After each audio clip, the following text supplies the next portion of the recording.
Di Pasar Lama Karawang, ada sebuah toko sembako yang tak pernah sepi pembeli. Rezekinya mengalir deras. Tapi, sejak anak bungsu pemiliknya tak pernah pulang, warga percaya. Toko itu dibuka bukan hanya dengan modal uang, tapi dengan perjanjian gelap yang masih menagih sampai hari ini. Selamat datang di Jagat Demit, membuka gerbang dunia tak kasat mata. Pasar Lama Karawang selalu hidup sejak subuh. Bau bawang, ikan asin, dan lantai becek bercampur jadi satu. Tapi di balik ramainya transaksi, ada satu hal yang tak pernah diucapkan karas-karas oleh para pedagang. Sesuatu yang hanya berani dibicarakan pelan, nyaris berbisik, seolah takut ada yang mendengar. Nama itu, Haji Wildan. Awalnya tak ada yang aneh, hanya sebuah toko sembako biasa. Berdinding tembok kusam, pintu rolling yang sering macet, dan rak kayu yang diisi beras, minyak, gula, seperti toko-toko lain di pasar ini. Namun perlahan, orang-orang mulai memperhatikan satu hal yang sama. Tokonya tak pernah sepi. Bahkan saat kios lain mengeluh pembeli berkurang, toko Haji Wildan justru makin ramai. Truk datang hampir setiap hari. Barangnya selalu lengkap. Uang seolah tak pernah habis. Di pasar, keanehan jarang langsung disebut keanehan. Ia berubah lebih dulu menjadi rasa heran, lalu curiga, baru kemudian menjadi desas-desus. Dagangan dia kok selalu ada ya? Kata seorang pedagang beras suatu pagi, sambil menimbang karungnya sendiri yang tinggal setengah. Rezeki orang badi beda, jawab yang lain. Tapi suaranya ragu, tak seyakinnya. Hari demi hari berlalu. Toko itu diperluas. Gudang belakang dibangun. Harga sering lebih murah dari pasaran, seolah Haji Wildan tak pernah takut rugi. Dan disitulah bisik-bisik mulai berubah nada. Bukan lagi soal untung, tapi soal asalnya. Di warung kopi kecil pojok pasar, pembicaraan sering berhenti mendadak saat nama itu muncul. Gelas diletakkan pelan, mata saling melirik. Ada yang mencoba tertawa, tapi tawanya pendek dan cepat mati. Jangan sebut-sebut di sini, bisik seorang kuli panggul. Kenapa pasar ini banyak yang dengar?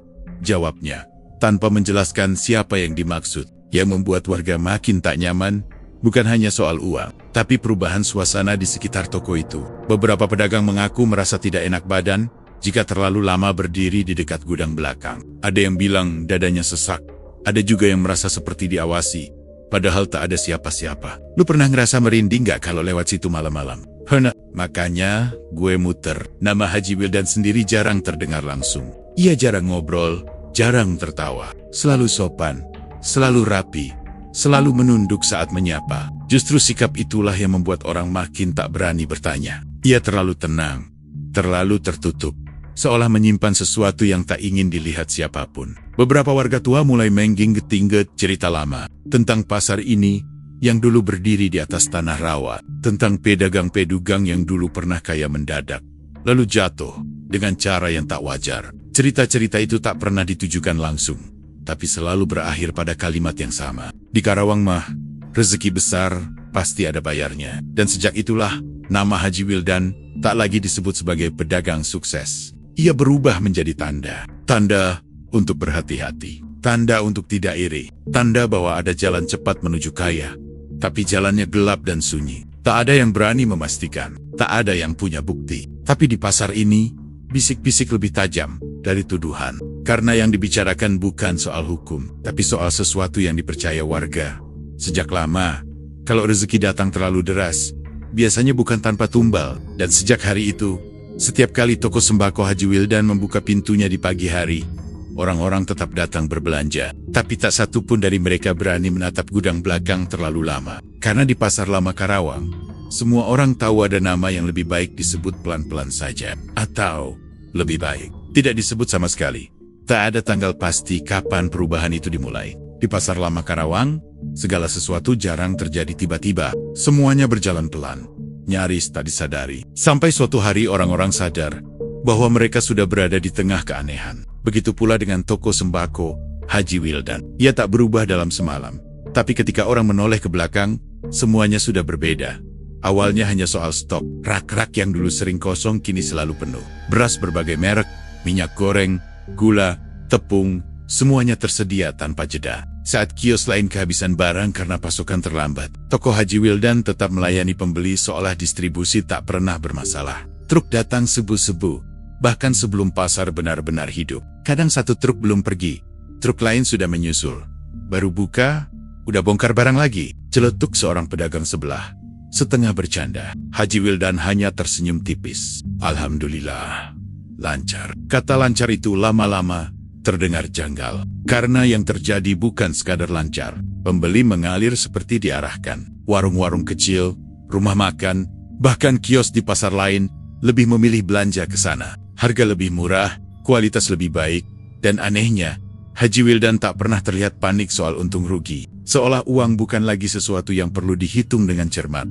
Beberapa pedagang mulai merasa tersisih. Ada yang mencoba menurunkan harga, ada yang menambah stok dengan modal utang, tapi hasilnya sama. Pembeli tetap kembali ke toko itu. Seperti ada magnet yang tak terlihat.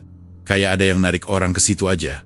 Gumam seorang ibu pedagang gula. Rezeki mah gak bisa dilawan, jawab temannya. Tapi matanya tak lepas dari arah toko Haji Wildan. Lalu perubahan berikutnya datang. Gudang belakang diperluas. Dinding baru dibangun, pintu besi dipasang. Tak lama setelah itu, rumah Haji Wildan pun ikut berubah. Yang dulu sederhana, kini bertingkat. Mobil baru terparkir di depan. Anak-anaknya terlihat jarang ke pasar. Istrinya semakin jarang keluar rumah.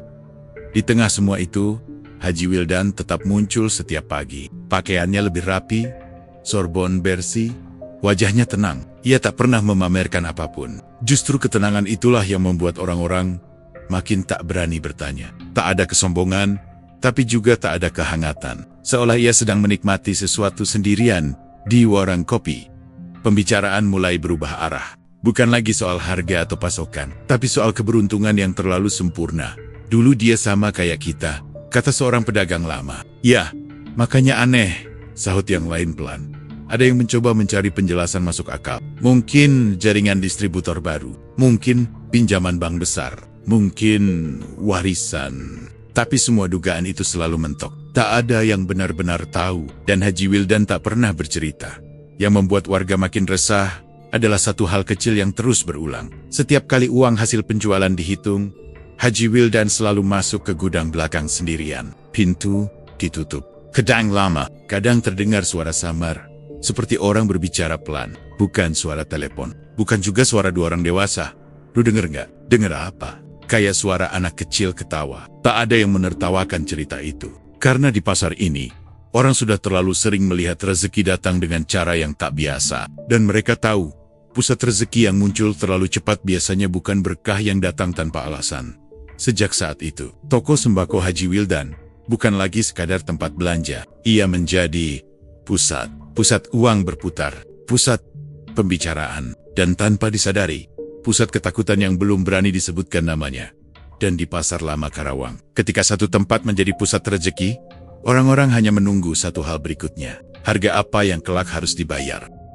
Perubahan itu tidak datang dalam bentuk amarah atau kata-kata kasar. Justru sebaliknya, Haji Wildan berubah menjadi semakin tenang. Terlalu tenang untuk ukuran seseorang yang sedang menikmati puncak rezeki. Di Pasar Lama Karawang, ketenangan seperti itu bukan tanda bahagia, melainkan tanda seseorang sedang memikul sesuatu yang berat, tapi disembunyikan rapat-rapat. Dulu, Haji Wildan masih suka menyapa, masih mau duduk sebentar di warung kopi, mendengarkan keluhan pedagang lain tentang harga naik atau pembeli sepi. Sekarang, ia datang pagi-pagi, membuka toko, lalu tenggelam dalam dunianya sendiri. Tatapannya sering kosong, seperti melihat sesuatu yang tidak bisa dilihat orang lain. Pak Haji, sehat? Sapa seorang pedagang sayur.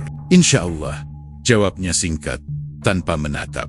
Orang-orang mulai memperhatikan kebiasaan barunya. Ia jarang makan bersama karyawan, lebih sering menghilang ke gudang belakang saat jam ramai. Dan yang paling membuat bulu kuduk berdiri, ia sering terlihat salat sendirian di dalam toko. Saat pasar sudah mulai sepi, bukan salat biasa. Gerakannya lama, doanya panjang, suaranya nyaris tak terdengar, seolah sedang bernegosiasi dengan sesuatu yang hanya ia yang tahu. Ada malam-malam tertentu ketika toko masih terang, meski kios lain sudah lama tutup. Dari celah pintu, beberapa pedagang melihat Haji Wildan duduk diam menghadap sudut gudang. Tak bergerak, tak berbicara, hanya menunggu. Dia ngapain di situ sendirian? Jangan tanya. Kalau nggak mau ikut kepikiran. Sikapnya kepada uang juga berubah. Ia tak lagi menghitung dengan teliti di depan orang. Semua langsung dimasukkan ke dalam kantong kain, lalu dibawa ke gudang. Karyawan hanya boleh menunggu di luar. Jika ada yang mencoba ikut masuk, wajah Haji Wildan berubah dingin. "Di luar aja," katanya pelan, tapi tegas. Tak ada yang berani membantah. Di rumah pun, menurut cerita tetangga, suasana tak lagi sama. Lampu sering menyala semalaman. Tirai selalu tertutup. Anak-anak jarang terdengar bermain. Istrinya terlihat lebih kurus, lebih pendiam. Senyumnya ada, tapi seperti dipaksakan. "Pak Haji makin kaya ya," celetuk seorang tetangga suatu sore. Istrinya hanya mengangguk, lalu cepat-cepat masuk rumah. Yang paling mengganggu warga adalah perubahan sorot mata Haji Wildan. Ada kilau puas di sana, tapi juga ketakutan yang disembunyikan, seolah ia sedang menikmati hasil dari sesuatu yang tak bisa ia lepaskan lagi. Setiap kali ada yang membicarakan soal rezeki atau berkah, ia selalu mengalihkan pembicaraan. "Rezeki mah urusan Gusti," katanya. Tapi nada suaranya tak lagi sehangat dulu. Beberapa pedagang tua mulai saling mengingatkan, "Jangan iri, jangan ikut campur, jangan terlalu dekat." Karena orang yang berubah bukan hanya hidupnya, tapi juga batas antara yang wajar dan yang terlarang. Dan sejak perubahan sikap itu terlihat jelas, orang-orang pasar mulai paham satu hal. Kekayaan Haji Wildan bukan sekadar datang bersama uang, tapi juga bersama sesuatu yang membuatnya tak lagi sepenuhnya menjadi bagian dari mereka. Seolah ia sudah melangkah terlalu jauh dan tak tahu jalan pulang. Awalnya tak ada yang benar-benar memperhatikan. Di pasar, orang lebih sibuk menghitung untung rugi daripada mengingat wajah anak kecil. Tapi lama-kelamaan, ada satu sosok yang menghilang dari kebiasaan sehari-hari. Anak bungsu Haji Wildan. Anak yang dulu sering terlihat duduk di bangku kayu depan toko, memainkan mobil-mobilan kecil sambil menunggu ayahnya selesai melayani pembeli. Dulu, hampir setiap pagi ia ada di sana. Kadang tertawa sendiri, kadang mengganggu karyawan dengan pertanyaan polos. Pasar mengenalnya. Para pedagang sering menyapanya, memberinya jajanan, atau sekadar mengusap kepalanya saat lewat. "Sekarang, anak Pak Haji kemana, ya?" tanya seorang ibu pedagang telur suatu hari. "Di rumah, paling," jawab yang lain singkat. Jawaban itu terdengar wajar, tapi hari-hari berlalu, dan anak itu tak pernah terlihat lagi. Bukan seminggu, bukan 2 minggu, berbulan-bulan. Bangku kayu di depan toko kosong, mainan kecil yang dulu sering tercecer, tak pernah muncul lagi. Seolah anak itu memang tak pernah ada di pasar ini. Yang membuat warga makin gelisah adalah cara Haji Wildan menjawab setiap kali ada yang bertanya. Tak pernah marah, tapi selalu menghindar. "Pak Haji, si kecil kemana sekarang? Lagi kurang sehat?" katanya singkat. "Udah lama juga." Ya, doain aja." Kata "doain aja" itu menjadi penutup semua pertanyaan. Tak ada cerita lanjutan, tak ada penjelasan. Dan entah kenapa, orang-orang merasa lebih baik tak bertanya lagi. Istrinya pun berubah. Jika dulu masih sesekali berbelanja ke pasar, kini hampir tak pernah terlihat. Kalaupun muncul, wajahnya selalu tertunduk, matanya sembab, seperti kurang tidur. Dan setiap kali nama anak bungsunya disebut, tangannya langsung gemetar halus. "Anaknya mana, Bu?" tanya tetangga dengan nada hati-hati. "Di rumah," jawabnya pelan, lalu sepat-sepat pergi. Beberapa pedagang mulai mengingat-ingat malam-malam tertentu. Malam ketika lampu toko masih menyala sampai larut. Malam ketika suara gaduh dari gudang terdengar lebih lama dari biasanya. Dan malam setelah itu, anak itu tak pernah muncul lagi. Ada yang mencoba menenangkan diri dengan berpikir positif. Anak itu mungkin disekolahkan di pesantren, mungkin dititipkan ke saudara. Tapi tak satu pun dari dugaan itu pernah dibenarkan oleh Haji Wildan. Ia hanya tersenyum tipis, lalu mengalihkan pembicaraan. Di warung kopi, bisik-bisik berubah menjadi lebih gelap. Suaranya makin pelan, tapi isinya makin berat. "Lu sadar nggak? Sejak anaknya nggak ada, tokonya makin rame. Jangan ngomong sembarangan." Tapi faktanya begitu. Tak ada yang berani menyimpulkan. Namun di Pasar Lama Karawang, orang percaya pada pola, dan pola itu terlalu jelas untuk diabaikan. Hilangnya seorang anak, bersamaan dengan naiknya rezeki yang tak masuk akal. Sejak saat itu, setiap kali Haji Wildan terlihat berdiri sendirian di depan tokonya, ada satu hal yang terasa hilang dari sosoknya. Bukan sepon, tapi sesuatu yang lebih dalam. Seolah sebagian dari dirinya telah ditinggalkan di suatu tempat yang tak bisa ia ceritakan kepada siapapun. Dan bagi warga pasar, hilangnya anak bungsu itu bukan sekadar kabar sedih. Ia menjadi awal dari ketakutan yang lebih besar. Karena mereka tahu, dalam cerita-cerita lama yang diwariskan turun-temurun, tak ada kekayaan besar tanpa korban. Dan korban itu seringkali adalah yang paling dekat, Ada masa ketika kekayaan belum terasa sebagai beban. Masa ketika hasil dari sesuatu yang gelap masih dibungkus perasaan senang dan bangga. Itulah fase yang dilalui Haji Wildan setelah semua perubahan terjadi. Di mata orang pasar, hidupnya seperti banner-banner berpindah ke tingkat yang lebih tinggi. Rumah diperbesar, tembok dicat ulang, lantai diganti marmer. Mobil baru terparkir rapi, berganti setiap beberapa tahun. Dan yang paling sering disebut-sebut orang, Haji Wildan berangkat umroh lebih dari sekali. Pak Haji mah enak, rezekinya ngalir terus, kata seseorang di pasar. Alhamdulillah, jawab yang lain. Meski nadanya tak lagi seantusias dulu, Haji Wildan menikmati semua itu dengan cara yang tenang. Tak ada pesta besar, tak ada pamer berlebihan. Ia lebih suka memperlihatkan kekayaannya lewat keberlangsungan. Tokonya makin luas, gudang makin tertutup, modal makin besar, dan ia terlihat menikmati kendali penuh atas semua itu. Uang baginya bukan lagi alat bertahan hidup, tapi penegas bahwa pilihannya tak salah.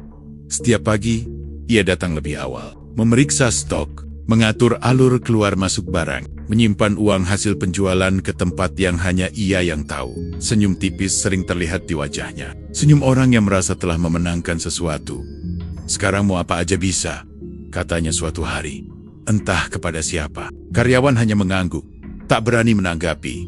Namun di balik semua kenyamanan itu, ada perubahan halus yang terus mengikuti. Rumah Haji Wildan makin mewah, tapi suasananya makin sepi. Anak-anak jarang terlihat. Istrinya sering menyendiri. Tak ada lagi suara tawa yang dulu biasa terdengar saat sore hari.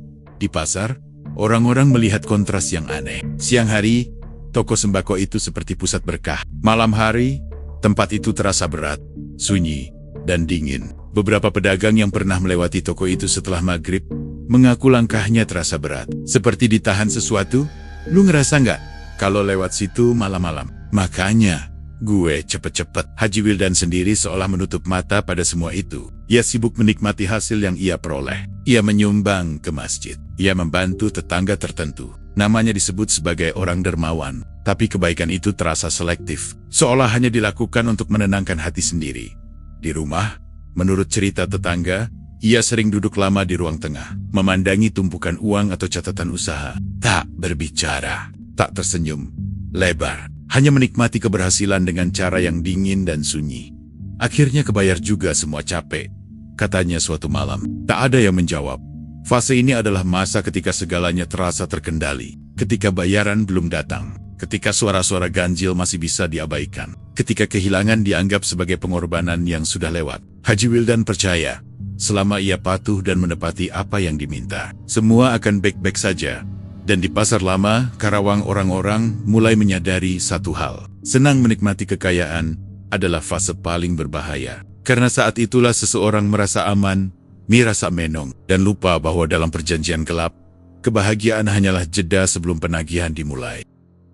Ada masa ketika kekayaan belum terasa sebagai beban. Masa ketika hasil dari sesuatu yang gelap masih dibungkus perasaan senang dan bangga. Itulah fase yang dilalui Haji Wildan setelah semua perubahan terjadi. Di mata orang pasar, hidupnya seperti banner-banner berpindah ke tingkat yang lebih tinggi. Rumah diperbesar, tembok dicat ulang, lantai diganti marmer. Mobil baru terparkir rapi, berganti setiap beberapa tahun. Dan yang paling sering disebut-sebut orang, Haji Wildan berangkat umroh lebih dari sekali.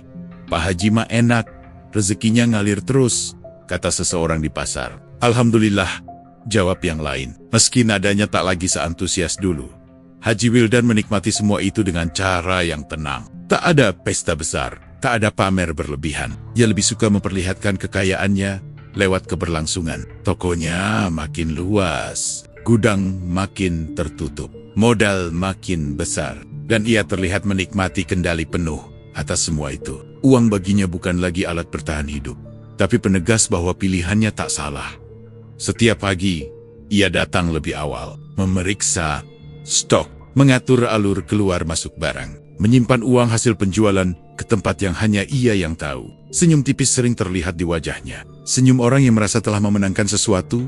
Sekarang mau apa aja bisa, katanya suatu hari. Entah kepada siapa. Karyawan hanya mengangguk, tak berani menanggapi. Namun di balik semua kenyamanan itu, ada perubahan halus yang terus mengikuti. Rumah Haji Wildan makin mewah, tapi suasananya makin sepi. Anak-anak jarang terlihat, istrinya sering menyendiri. Tak ada lagi suara tawa yang dulu biasa terdengar saat sore hari. Di pasar, orang-orang melihat kontras yang aneh. Siang hari, toko sembako itu seperti pusat berkah. Malam hari, tempat itu terasa berat, sunyi, dan dingin. Beberapa pedagang yang pernah melewati toko itu setelah maghrib mengaku langkahnya terasa berat, seperti ditahan sesuatu. Lu ngerasa nggak kalau lewat situ malam-malam? Makanya, gue cepet-cepet. Haji Wildan sendiri seolah menutup mata pada semua itu. Ia sibuk menikmati hasil yang ia peroleh. Ia menyumbang ke masjid. Ia membantu tetangga tertentu. Namanya disebut sebagai orang dermawan. Tapi kebaikan itu terasa selektif. Seolah hanya dilakukan untuk menenangkan hati sendiri. Di rumah, menurut cerita tetangga, ia sering duduk lama di ruang tengah. Memandangi tumpukan uang atau catatan usaha. Tak berbicara. Tak tersenyum lebar. Hanya menikmati keberhasilan dengan cara yang dingin dan sunyi. Akhirnya kebayar juga semua capek, katanya suatu malam. Tak ada yang menjawab. Fase ini adalah masa ketika segalanya terasa terkendali. Ketika bayaran belum datang. Ketika suara-suara ganjil masih bisa diabaikan. Ketika kehilangan dianggap sebagai pengorbanan yang sudah lewat. Haji Wildan percaya, selama ia patuh dan menepati apa yang diminta, semua akan baik-baik saja. Dan di Pasar Lama, Karawang, orang-orang mulai menyadari satu hal. Senang menikmati kekayaan adalah fase paling berbahaya. Karena saat itulah seseorang merasa aman, merasa menong, dan lupa bahwa dalam perjanjian gelap, kebahagiaan hanyalah jeda sebelum penagihan dimulai.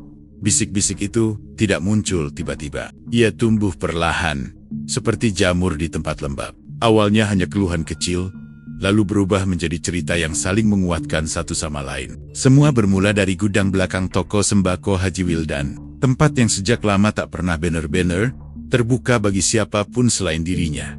Beberapa karyawan mulai merasa ada yang tak beres. Uang kembalian sering tak sesuai hitungan. Bukan kurang, tapi lebih. Kadang receh berpindah tempat tanpa ada yang menyentuh. Pernah suatu sore, seorang karyawan menaruh uang di meja, lalu berpaling sebentar. Saat menoleh kembali, sebagian uang itu sudah tak ada.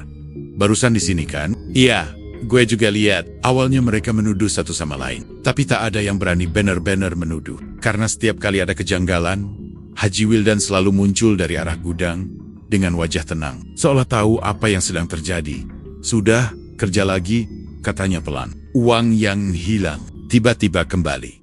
Cerita lain mulai menyusul. Ada karyawan yang mengaku melihat bayangan kecil berlari di antara karung beras. Ada pula yang mendengar suara langkah cepat, ringan, seperti kaki anak kecil berlari tanpa alas. Setiap kali ditoleh, tak ada siapa-siapa. Gudang tetap terkunci, lampu tetap redup. Lu lihat itu tadi. Jangan ngomong keras-keras. Yang paling sering dibicarakan adalah suara. Suara cekikikan pelan yang muncul di waktu-waktu tertentu. Terutama saat uang hasil penjualan sedang banyak. Suara itu tak keras, tapi cukup jelas untuk membuat dada terasa dingin. Seperti tawa anak kecil yang tak pernah diajari takut. Bisik-bisik itu akhirnya keluar dari lingkaran karyawan dan menyebar ke pasar. Pedagang lama mulai mengaitkannya dengan cerita-cerita tua yang sudah mereka dengar sejak kecil. Tentang orang-orang yang memelihara sesuatu di ruang sempit dan gelap agar uang datang sendiri. Tuyul, kata seseorang pelan di warung kopi. Jangan sembarangan nyebut, sahut yang lain cepat.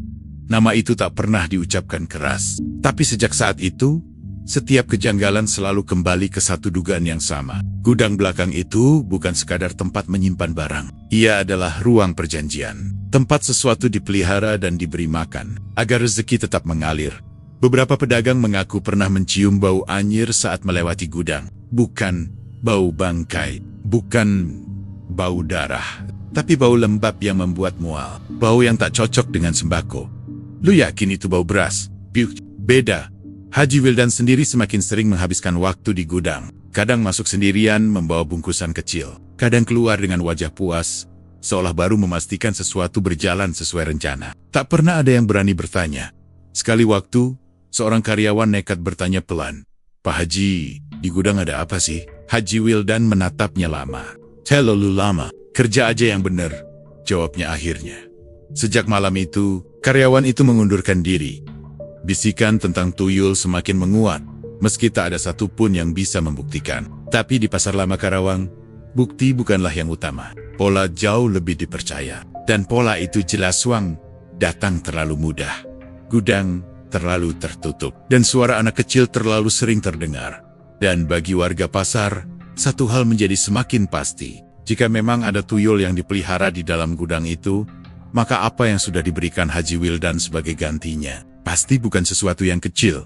Ada malam-malam tertentu yang selalu diingat warga pasar Lama Karawang, meski tak pernah dicatat tanggalnya. Malam ketika toko sembako Haji Wildan masih terang, saat kios lain sudah lama menutup pintu, lampu di bagian depan menyala redup. Sementara gudang belakang tampak lebih gelap dari biasanya, seolah sengaja dibiarkan begitu. Tak ada yang berani memastikan apa yang terjadi di malam-malam itu, tapi hampir semua pedagang pernah melihat tanda-tandanya. Haji Wildan datang sendirian, lebih larut dari biasanya. Tangannya membawa kantong kain kecil, langkahnya cepat, wahannya kaku. Pintu toko ditutup dari dalam. Rolling, dikunci rapat. Dia belum pulang. Belum, lampunya masih nyala. Di dalam pasar yang sudah sunyi, suara dari arah toko itu terasa berbeda. Bukan suara aktivitas biasa. Kadang terdengar gesekan pelan, seperti sesuatu diseret perlahan. Kadang terdengar bisikan, terlalu lirih untuk dikenali kata-katanya. Dan yang paling membuat orang enggan mendekat adalah bau yang perlahan menyebar bau. Anyir bercampur kemenyan yang terbakar setengah hati. Beberapa pedagang yang rumahnya dekat pasar mengaku pernah terbangun tengah malam karena suara dari arah gudang. Bukan teriakan, bukan tangisan, tapi seperti gumaman panjang. Satu arah, seolah seseorang sedang membaca sesuatu dengan sangat serius. Lu denger nggak? Dengar, tapi jangan keluar. Haji Wildan jarang terlihat keesokan paginya setelah malam mulam seperti itu. Kalaupun datang, wajahnya pucat, matanya cekung, seperti orang yang tak tidur semalaman. Namun anehnya, justru setelah malam ritual itulah, toko sembako itu selalu dipenuhi pembeli. Uang datang deras, lebih deras dari biasanya. Warga pasar mulai mencatat dalam hati. Setiap kejadian besar selalu diawali oleh malam mulam sunyi yang tak biasa. Malam ketika anak kecil tak terlihat. Malam ketika gudang dikunci lebih lama. Malam ketika suara cekikikan terdengar lebih jelas dari balik tembok. Bukan malam biasa, gumam seorang pedagang tua. Malam bayar, sahut yang lain pelan. Tak ada yang berani membicarakan ritual itu terang-terangan. Tak di pasar, tak di masjid, bahkan di warung kopi pun, pembicaraan sering berhenti di tengah kalimat. Karena menyebut ritual sama saja dengan mengakui bahwa sesuatu yang tak kasat mata memang sedang dipelihara di sana. Istri Haji Wildan, menurut cerita tetangga, selalu menutup jendela ropet-ropet setiap malam tertentu tiba. Lampu rumah dipadamkan, tak ada suara televisi, tak ada anak-anak keluar kamar. Kalau malam itu, rumahnya kayak kosong, kata seorang tetangga. Padahal, penghuninya lengkap. Pagi setelah ritual selalu terasa janggal. Pasar ramai, tapi suasananya berat. Seolah ada sesuatu yang baru saja selesai dilakukan. Dan semua orang merasakannya tanpa tahu pasti apa. Dan sejak itulah, warga pasar Lama Karawang menyepakati satu hal tanpa pernah mengucapkannya. Malam-malam tertentu milik Haji Wildan bukan untuk dilihat, bukan untuk didengar, dan terutama bukan untuk dibicarakan. Karena siapapun yang terlalu penasaran, biasanya tak akan pernah kembali sama seperti sebelumnya. Tak ada pengumuman, tak ada tangisan histeris, tak ada keramaian seperti kehilangan pada umumnya. Yang ada hanyalah satu kesadaran pelen-pelen yang merayap di pasar Lama Karawang. Anak bungsu Haji Wildan benar-benar tidak pernah kembali. Bukan jarang terlihat, bukan sedang disembunyikan, tapi lenyap, seolah waktu menutup pintunya untuk anak itu. Awalnya warga masih berharap, mungkin anak itu memang dipindahkan ke rumah saudara, mungkin disekolahkan jauh. Tapi hari berganti minggu, minggu berganti bulan, dan tak satu pun tanda itu muncul. Tak ada cerita tentang kunjungan, tak ada kabar tentang kepulangan. Nama anak itu pun perlahan berhenti disebut di rumah Haji Wildan. Yang paling janggal adalah tidak adanya laporan kehilangan. Tak ada selebaran. Tak ada orang tua yang mondar-mondir gelisah mencari kabar. Segalanya berjalan seperti biasa. Seolah satu nyawa kecil memang tidak pernah tercatat dalam hidup mereka. Anaknya Pak Haji kemana sih sekarang? Seorang pedagang memberanikan diri bertanya langsung. Haji Wildan terdiam sejenak. Udah nggak sama kami, jawabnya pelan. Kalimat itu menggantung, tidak menjelaskan apapun, tapi cukup untuk membuat orang yang mendengarnya memilih diam. Di rumahnya, kamar anak bungsu itu dikunci. Mainan-mainan yang dulu sering terlihat di teras tak pernah muncul lagi. Tetangga yang iseng bertanya selalu mendapat jawaban singkat. Kadang hanya anggukan. Istri Haji Wildan makin jarang keluar rumah. Wajahnya pucat, matanya seperti orang yang terus-menerus terbangun dari mimpi buruk. "Bu, anaknya kapan pulang?" Ia hanya menunduk. "Nggak usah dibahas," katanya lirih. Sejak malam ritual terakhir, beberapa warga mengaku mendengar sesuatu yang berbeda dari arah gudang. Bukan lagi cekikikan, tapi suara isak pelan. Seperti tangisan yang ditahan, datangnya tak lama, lalu hilang begitu saja. Tak ada yang berani memastikan apa itu, tapi tak ada pula yang berani menyangkal. Yang membuat cerita ini semakin berat adalah satu kenyataan yang tak bisa dihindari. Setelah anak itu tak pernah kembali, kekayaan Haji Wildan melonjak tajam, penjualan naik drastis. Gudang penuh, uang mengalir tanpa jeda, seolah sesuatu telah diselesaikan, dan imbalannya pun dibayarkan lunas. Setelah itu, tokonya kayak nggak pernah sepi, kata seorang pedagang tua. "Iya, sejak anaknya nggak ada," jawab yang lain, lalu langsung terdiam. Tak ada yang berani menyebut kata tumbal, tapi pikiran semua orang berjalan ke arah yang sama. Dalam cerita-cerita lama yang mereka dengar sejak kecil, pesugihan tingkat tinggi selalu meminta satu hal paling berat. Bukan darah orang lain, tapi darah sendiri. Haji Wildan sendiri berubah sejak saat itu. Senyumnya masih ada, tapi matanya kosong. Ia jarang menatap lama ke satu arah, seolah takut melihat sesuatu yang mungkin muncul jika ia lengah. Setiap kali azan berkumandang, ia selalu berada di tempat paling sepi untuk berdoa, bukan memohon tambahan, tapi seolah meminta agar sesuatu tidak datang menagih lagi. Dan di pasar lama Karawang, orang-orang akhirnya berhenti, berharap anak itu akan pulang. Mereka hanya berharap satu hal lain. Semoga tidak ada lagi yang harus menghilang setelah ini. Karena jika satu anak saja sudah cukup untuk membuka pintu rezeki sebesar itu, mereka tahu pintu itu tak akan pernah tertutup tanpa meminta bayaran berikutnya. Tak ada perjanjian gelap yang selesai hanya dengan satu pembayaran. Di pasar lama Karawang, orang-orang tua selalu bilang, pesugihan tidak pernah puas. Ia hanya diam sejenak, lalu kembali dengan cara yang lebih kejam. Dan setelah anak bungsu itu tak pernah pulang, tanda-tanda penagihan mulai muncul satu persatu. Awalnya dari hal kecil, Haji Wildan mulai sering terlihat sakit. Bukan sakit yang jelas, tapi lemas yang tak wajar. Wajahnya pucat, meski tubuhnya tampak sehat. Matanya cekung, seolah kurang tidur bertahun-tahun. Beberapa kali ia terlihat gemetar saat menghitung uang, sesuatu yang tak pernah terjadi sebelumnya. "Pak Haji nggak apa-apa, capek," jawabnya singkat, lalu masuk ke gudang. Lalu giliran istrinya, ia jatuh sakit tanpa sebab yang jelas. Dokter tak menemukan apapun.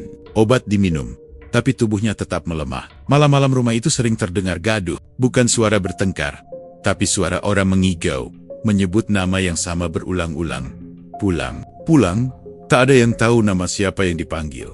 Di pasar, keanehan lain mulai terasa. Karyawan keluar satu persatu. Ada yang mengundurkan diri tanpa alasan. Ada yang mengaku tak sanggup lagi bekerja di sana. Mereka bercerita dengan suara gemetar tentang mimpi buruk yang sama bertemu anak kecil bermata kosong yang berdiri di sudut gudang. "Dia cuma berdiri," kata seorang mantan karyawan. Charles nunjuk ke arah Pak Haji. Setelah itu, gangguan makin nyata. Beberapa malam, suara dari gudang berubah. Bukan lagi cekikikan, tapi suara benturan, seperti sesuatu dipukul berkali-kali. Pernah suatu malam, warga sekitar pasar mendengar teriakan panjang dari arah toko. Bukan teriakan minta tolong, tapi jeritan orang yang sedang ditarik paksa. Suara apa itu? "Jangan keluar." Kekayaan Haji Wildan mulai terasa seperti kutukan. Uang tetap datang, tapi tak membawa ketenangan. Setiap lembar terasa berat, setiap malam terasa panjang, dan setiap doa seolah tak pernah benar-benar sampai. Yang paling mengerikan adalah perubahan sikapnya. Haji Wildan menjadi mudah marah. Kadang berbicara sendiri, kadang menatap sudut kosong sambil menggeleng pelan, seolah sedang bernegosiasi ulang. "Udah cukup, saya nurut," katanya suatu malam. Terdengar oleh tetangga. Tak ada yang menjawab, tapi rumah itu berguncang pelan. Pedagang tua mulai berani berbisik lebih jelas. Harga pesugihan bukan hanya tentang tumbal pertama, ia tentang keterikatan seumur hidup. Dan jika ikatan itu dilanggar, yang menagih bukan manusia, pesugihan tuh kayak hutang, kata seorang sesepuh pasar. Sekali ambil, bayarannya nggak pernah lunas. Sejak saat itu, orang-orang mulai menjaga jarak. Tak lagi kagum. Mereka melihat Haji Wildan sebagai peringatan hidup. Bukti bahwa jalan pintas menuju kaya selalu berujung pada satu hal yang sama.